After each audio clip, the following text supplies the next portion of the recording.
लड़ते हैं, सच्ची ये लड़ाई नहीं लड़ते, वो झूठ मूठ की लड़ाई क्यों लड़ते हैं? झूठ मूठ की लड़ाई इसलिए लड़ते हैं क्योंकि जो बीजेपी का विरोध करना चाहता है वो कांग्रेस के साथ आ जाए, जो कांग्रेस का विरोध करता है वो बीजेपी के साथ आ जाए। ये लड़ाई का रणनीति है, ये युद्ध नीति है, ये बाइपोलर सिस्टम डेवलप करने का ब्राह्मणवादियों का भयानक षड्यंत्र है। क्योंकि अगर बीजेपी चली गई तो कांग्रेस आती है, कांग्रेस चली गई तो बीजेपी आती है। रूल ब्राह्मण का ही बना रहना चाहिए, आइदर और, चाहे कांग्रेस आ जाए चाहे बीजेपी आ जाए।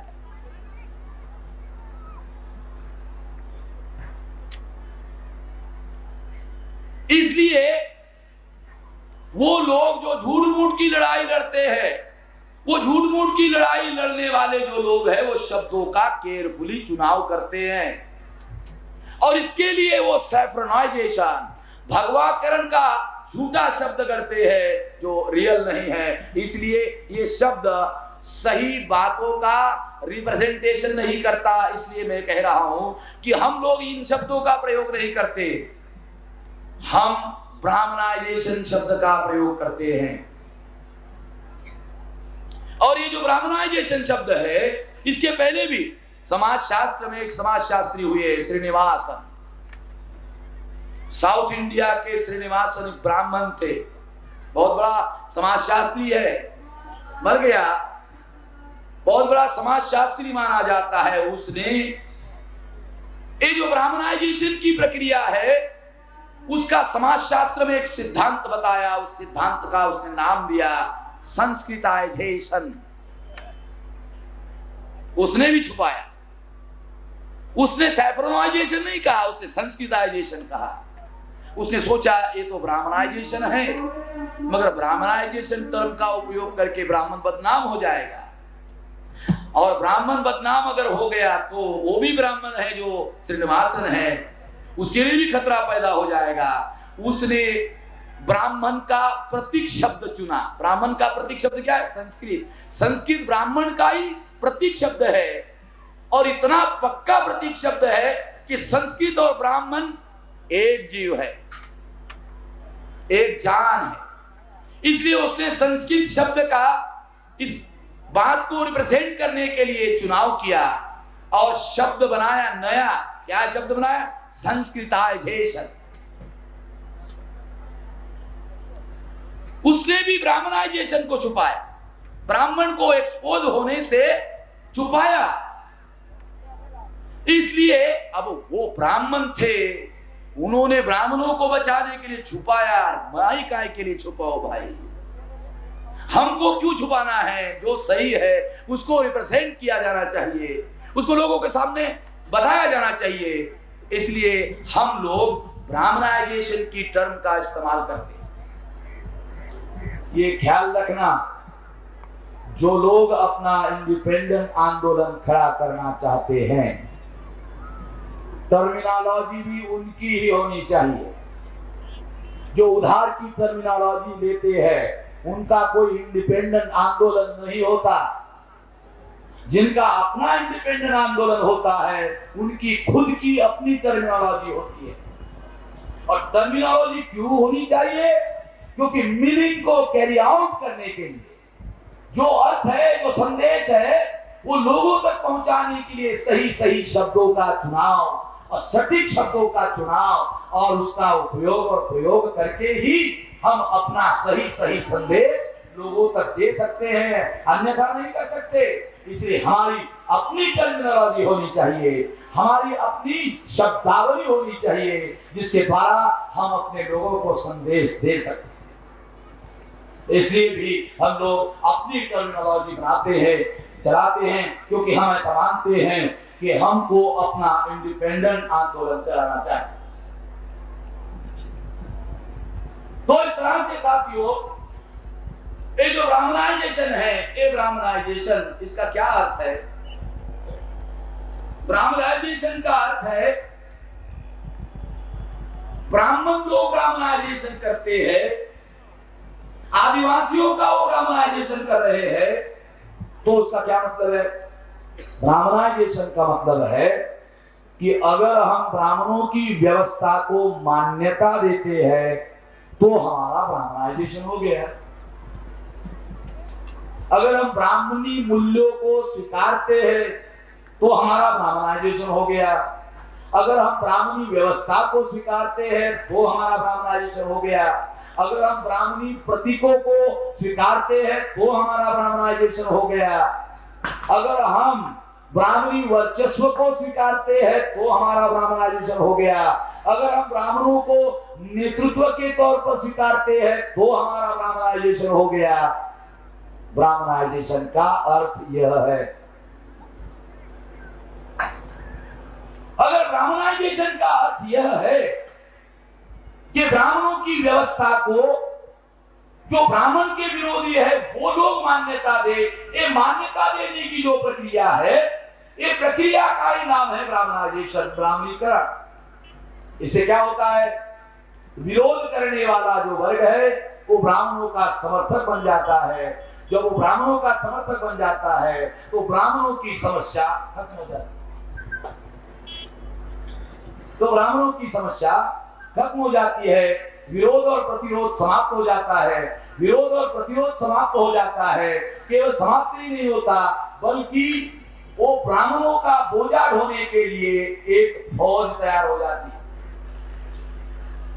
और वो फौज अपना काम नहीं करती, वो ब्राह्मणों का काम करती है और ब्राह्मणों का काम करने में उसको गर्व महसूस होता है, गौरव महसूस होता है। आज अगर आप देखते रहो तो आपको पता चलेगा सारे देश भर में ब्राह्मणाइजेशन का कार्य चल रहा है। ब्राह्मणों ने सबसे पहले बैकवर्ड क्लास का ब्राह्मणाइजेशन करने का कार्यक्रम शुरू किया और इसमें उनको सबसे ज्यादा सफलता मिली है। आज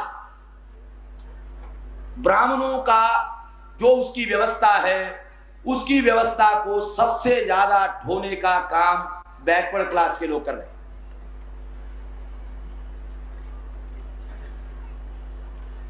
अभी 2-4 दिन पहले आपने न्यूज सुनी होगी कि कल्याण सिंह फिर वापस बीजेपी में जा रहे हैं। कल्याण सिंह बैकवर्ड है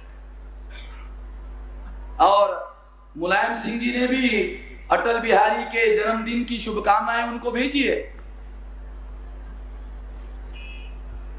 तो बैकवर्ड क्लास का सबसे पहले ब्राह्मणाइजेशन ब्राह्मणों ने करने का प्रयास किया और उसमें उनको बहुत बड़े पैमाने पर सफलता मिली। आज अगर भारत में अगर प्रतिक्रांति हुई तो ये बैकवर्ड क्लासेस के लोगों के सहारे से ही होगी, अन्यथा संभव नहीं है। अगर ब्राह्मण भारत में प्रतिक्रांति करने में अगर सफल हुए तो बैकवर्ड क्लासेस के भरोसे पर ही ये संभव होगा।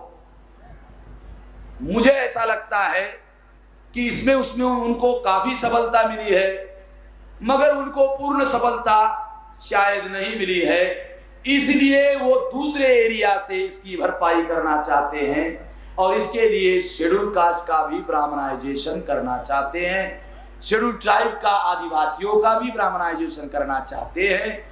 अभी छत्तीसगढ़ में 41 आदिवासियों की रिजर्व सीटें हैं जहां बीजेपी के 37 एमएलए चुनकर आए,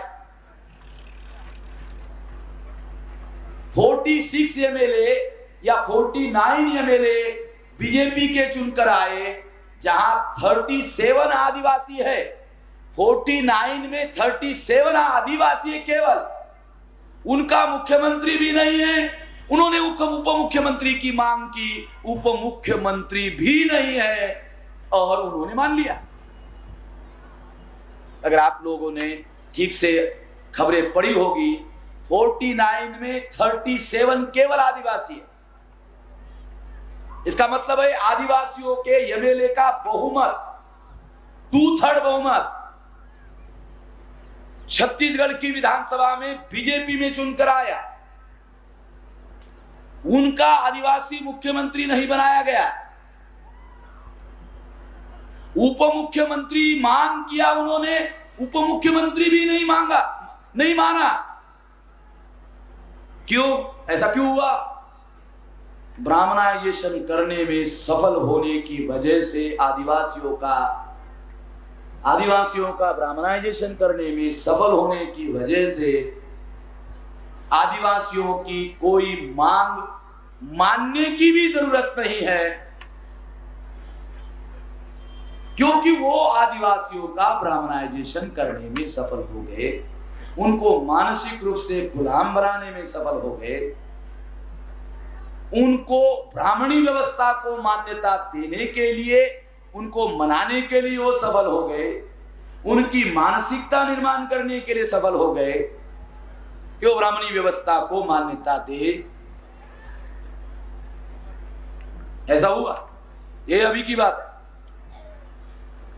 मध्य प्रदेश में भी आदिवासियों के जो रिजर्व सीटें हैं उसमें ज्यादा सीटें बीजेपी की चुनकर आई।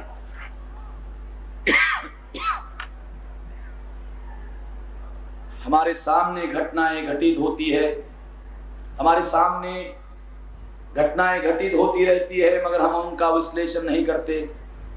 जब तक विश्लेषण नहीं करते चीजें समझ में नहीं आती, और जब तक चीजें समझ में नहीं आती है तब तक हम अपना प्लान नहीं बना सकते, और जब तक हम अपना प्लान नहीं बना सकते हम अपना कोई कार्य नहीं कर सकते। जब अपना कोई कार्य नहीं कर सकते तो हमें सफल होने की बहुत कम उम्मीद करनी चाहिए। घटनाएं आपके सामने घटित होती है, सारी कुछ अभी करंट इंफॉर्मेशन है, और हमारे लोग अखबार पढ़ते नहीं होंगे ऐसा नहीं पढ़ते, मगर उनको समझ में नहीं आता, क्योंकि कोई भी चीज समझने के लिए उसका विश्लेषण करना पड़ता है, विश्लेषण से आकलन होता है, आकलन से समझ में आता है कि एग्जैक्टली प्रॉब्लम क्या है। तो ये जो ब्राह्मणाइजेशन है, ये जो ब्राह्मणीकरण है, ये मानसिक रूप से गुलाम बनाकर ब्राह्मणों के वर्चस्व को मान्यता देने का कार्यक्रम है। और इसके लिए अगर आप, गुजरात एक नमूना है, गुजरात में जितनी मेंबर पार्लियामेंट की रिजर्व सीटें हैं सारी की सारी रिजर्व सीटें बीजेपी की है। बराबर है अशोक चौधरी साहब, बराबर है। अशोक चौधरी गुजरात के आदिवासी क्षेत्र में कार्य करने वाले कार्यकर्ता है, आघाड़ी के कार्यकर्ता है। मैं तो गुजरात का नहीं हूं, मैं तो सारे देश पर भी घूमते रहता हूं, और लगभग हर स्टेट की मेरे पास में जो सूचनाएं हैं तो वो सूचनाएं मेरे पास में है, विश्लेषण के आधार पर मैं अपने पास सूचनाएं रखता हूं, और उस स्टेट में काम करने वाले लोगों को भी बहुत बार इंफॉर्मेशन नहीं होती है कि ऐसा क्यों हो रहा है। गुजरात में आदिवासियों का ब्राह्मणाइजेशन करने का बहुत बड़ा कार्यक्रम चला है। आदिवासियों के एरिया में लगातार राम कथा का प्रवचन लगातार चलाया जाता है। राम कथा का जो प्रवचन है वो लगातार चलाया जाता है, और फिर अगर आदिवासी आते नहीं है तो प्रचार किया जाता है कि भाई वहां पूरी और खीर खाने को मिलेगी। तो हमारे लोग, चलो यार कोई बात नहीं है, राम कथा छोड़ो, पूरी और खीर खाने को जाते हैं। तो हमारे लोग पूरी और खीर खाने के बहाने जाते, मगर जो ब्राह्मण है वो बहुत चालाक है। वो क्या कहता है, कथा सुनना होगा, बाद में पूरी और खीर मिलेगी। वो भी बहुत होशियार है, खीर और पूरी जरूर मिलेगी, कथा सुनना होगा।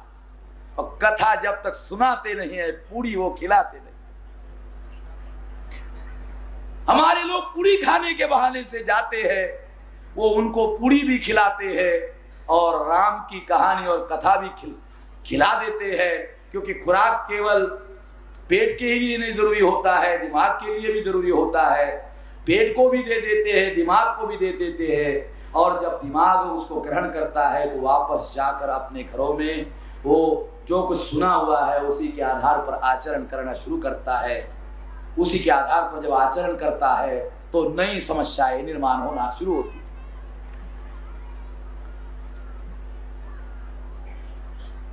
जब आदिवासियों को कहा जाता है कि मुसलमान तुम्हारा दुश्मन है, मुसलमान आदिवासियों का दुश्मन नहीं है।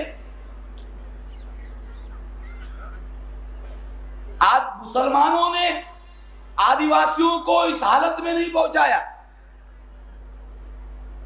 जो व्यवस्था बनाई ब्राह्मणों ने, उस वजह से आदिवासियों की हालत है। मगर ब्राह्मण प्रचार के द्वारा उनके दिमाग में बिठाते हैं मुसलमान तुम्हारा दुश्मन है। ये ख्याल रखना, जागृति की पहचान, पहला सबक, टू आइडेंटिफाई योर एनिमी। दुश्मन को जानो, दुश्मन को पहचानो, ये जागृति का पहला सबक है। ब्राह्मण हमको क्या सिखाता है, कौन सा सबक सिखाता है? मुसलमान तुम्हारा दुश्मन, अर्थात जागृति खत्म करता है,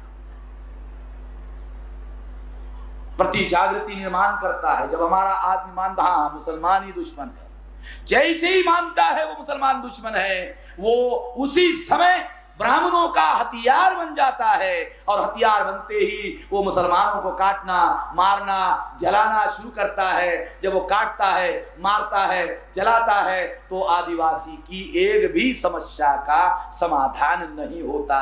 समस्या का समाधान होता है ब्राह्मणों का। हमारी समस्या का समाधान नहीं होता। जब हम मारते हैं, काटते हैं, जलाते हैं, तो क्या होता है? कभी कभी पकड़े जाते हैं। जब पकड़े जाते हैं तो कोर्ट केस हमारे ऊपर होती है, हमको बचाने वाला कोई नहीं है। हम मुसलमान को मारते हैं, अगर कोर्ट हमको सजा देगी फांसी की, वो भी मर जाता है, हमारा भी आदमी मर जाता है, और समस्या का समाधान उसका हो जाता है। ब्राह्मण इस तरह से कांटे से कांटा निकालता है। मुसलमान कांटा है, आदिवासी कांटा है, शेड्यूल कास्ट एक कांटा है, बैकवर्ड एक कांटा है। ब्राह्मण कांटे से कांटा निकालता है। मुसलमान का कांटा बैकवर्ड से निकालता है, बैकवर्ड का कांटा मुसलमान से निकालता है, और आजकल तो बैकवर्ड से भी बैकवर्ड का कांटा निकालता है। बैकवर्ड को इस्तेमाल करना करके, बैकवर्ड का इस्तेमाल करके, बैकवर्ड जो उनके सामने चुनौती बनता है, उसका जो कांटा उनके लिए है, उसका इस्तेमाल वो करते हैं। कल्याण सिंह का उदाहरण ले, मैं आपको ये बात समझ में आ जाए, आप लोगों को समझ में आ जाए। उत्तर प्रदेश में कल्याण सिंह लोध जाति के, और उत्तर प्रदेश के जनसंख्या में लोध 2% है। कल्याण सिंह जिंदगी में कभी मुख्यमंत्री नहीं बन सकता, 2%। मगर बीजेपी में जब जाता है तो मुख्यमंत्री बन जाता है। वो मुख्यमंत्री बनने के लिए, उसका टूल और हथियार बनने के लिए राजी है। कोई मानकर चलता है कि मुख्यमंत्री बनने से हमारे पास पावर आता है, मगर पावर तो हाईकमांड के पास आता, कल्याण के पास नहीं आता, वो तो उनके पास आता है। कुछ लोग सोचते हैं नरेंद्र मोदी मुख्यमंत्री है, मैं नहीं मानता नरेंद्र मोदी मुख्यमंत्री है। नरेंद्र मोदी के बैक में जो सारा प्रशासन तंत्र है, वो सारा तो सारा ब्राह्मणों के नियंत्रण में। अगर कोई बैकवर्ड का आदमी नरेंद्र मोदी को बैकवर्ड मानकर बैकवर्ड का काम लेकर अगर उसके पास गया, तो उसके पास तो पहले जा ही नहीं सकता। उसका जो सेक्रेटरी है वो ब्राह्मण, उसके पास जाना पड़ेगा। उसका पीए जो ब्राह्मण, उसके पास जाना पड़ेगा। उसके पास चीट देना पड़ेगा कि वो जाना पड़ेगा मिलने के लिए, तो वो जाने नहीं देगा। क्या काम है भाई? नहीं, हमारे बैकवर्ड का काम है। अरे हमने तो कभी बैकवर्ड के नाम पर वोट नहीं मांगा, हमने तो हिंदू के नाम पर वोट मांगा। अगर हिंदू का कोई काम है तो बताओ। वो कहते हैं कि आपके बैकवर्ड के नाम पर तो वोट तो नहीं मांगा, हमने हिंदू के नाम पर वोट मांगा। अगर हिंदू का कोई काम है तो ले आओ। गांव में कोई मंदिर बनाना है, अभी जगह देते। हिंदू का कोई काम है तो बता, अभी तुरंत जगह दे देते। और आपको मंदिर बनाने के लिए 1-2 लाख का चंदा चाहिए तो 2-4 बनिया को बोल देंगे दे दो भाई। और सत्यनारायण की पूजा करने के लिए पैसा नहीं है, कोई बात नहीं, बनिया को बोल देते, तुम्हारा नाम रहेगा, पैसा बनिया का रहेगा, कोई बात। ऐसे हो रहा है। ये जो ब्राह्मणाइजेशन हो रहा है, इस ब्राह्मणाइजेशन में अलग अलग तरह के लोगों का इस्तेमाल हो रहा है। आदिवासियों का जब ब्राह्मणाइजेशन होता है, शेड्यूल कास्ट का जब ब्राह्मणाइजेशन होता है, बैकवर्ड का जब ब्राह्मणाइजेशन होता है, तो SC ST OBC के जो लोग हैं वो ब्राह्मणों का हथियार बन जाते हैं। जब वो ब्राह्मणों का हथियार बन जाते हैं तो वो लोग, ब्राह्मण लोग मैदान में नहीं आते, वो हमारे लोगों को मैदान में भेजते हैं और भेजकर वो बाबरी मस्जिद का गिराने का कार्य कर देते हैं। ब्राह्मण उसको हाथ नहीं लगाते, हमारे ही लोग कुदल और पावड़े लेकर के उनको गिरा देते हैं। और कुछ लोग तो इतने पागल हो जाते हैं कि एक आदमी यूपी में मुझे मिला और मेश्राम जी में उसने मुझे कहा कि मैं भी बाबरी मस्जिद गिराने के लिए गया था। और उसने और आगे कहा कि गिराने के बाद में मैं 2 ईंट वहां से लेकर आया, ये देखो, ये रखी, ये बात। मैंने कहा काय के लिए लेके? ये दिखाने के लिए कि मैं भी वहां था, कोई सबूत होना चाहिए। गुलामी की भी साली कोई हद होनी चाहिए। गुलामी का भी गर्व लोग जो करते हैं उसकी भी कोई हद होनी चाहिए। कल्पना करो इतना भयानक काम। मैं गुजरात में जनता पार्टी का एक स्टेट प्रेसिडेंट था, प्रकाश ब्रह्म भट्ट, उसके घर में गया तो टीवी ऑन किया, सवेरे सवेरे की बात थी, मुरारी बापू का प्रवचन चल रहा था। ज्यादातर सुनने वाले हमारे लोग रहते हैं, तो मुरारी बापू गा रहा था और हमारे लोग झूम रहे थे। तो मैंने प्रकाश भाई को बोला, अरे भाई ये क्यों झूम रहे, इन्होंने भांग वगैरह तो नहीं पिया? उन्होंने कहा नहीं। तो इन्होंने शराब वराब तो नहीं पिया? नहीं। तो मैंने कहा झूम क्यों रहे? तो प्रकाश भाई ने कहा ये धर्म का नशा है। तो मैंने कहा ये मुरारी बापू नशा का फैलाव कर रहा है या धर्म का फैलाव कर रहा है? धर्म के नाम पर धर्म नहीं, धर्म के नाम पर लोगों को जुनूनी बनाया जाता है। आम आदमी, एक हमारा रतिलाल जी यहाँ है, वो विश्व हिंदू परिषद में था, बहुत मुश्किल से हमने वो निकाल करके लाया। अभी उनको पूरी आजादी का एहसास होता है और आने वाले समय में बहुत लोग निकलने वाले हैं, हमारा यकीन है, विश्वास है। आइडियोलॉजी हो तो यह विश्वास है, यकीन, बहुत लोग होंगे। क्योंकि ये केवल भाषणबाजी का कार्यक्रम नहीं है, एक एक आदमी को चुनना, एक एक आदमी को तैयार करना, एक एक आदमी के पास जाना, उसको समझाना, ये समझाने का कार्यक्रम है, ये भाषणबाजी का कार्यक्रम नहीं है। तो इस तरह से साथियों, ये जो ब्राह्मणाइजेशन है, इस ब्राह्मणाइजेशन को करने के लिए राम कथाओं का कार्यक्रम चल रहा है, प्रवचनों का कार्यक्रम चल रहा है, हमारे लोगों के घरों में त्रिशूल बांटने का कार्यक्रम चल रहा है। त्रिशूल बांटने के पीछे हमारे लोगों के मन और मस्तिष्क में हिंसा का भाव पैदा करना, ये उसका उद्देश्य है, ताकि लोगों को, मुसलमानों को अगर काटना है तो पहले उनके अंदर हिंसा का भाव पैदा करना होगा। एक बहुत योजनाबद्ध तरीके से काम है, प्लान्ड है, हमारे लोगों को समझ में नहीं आता।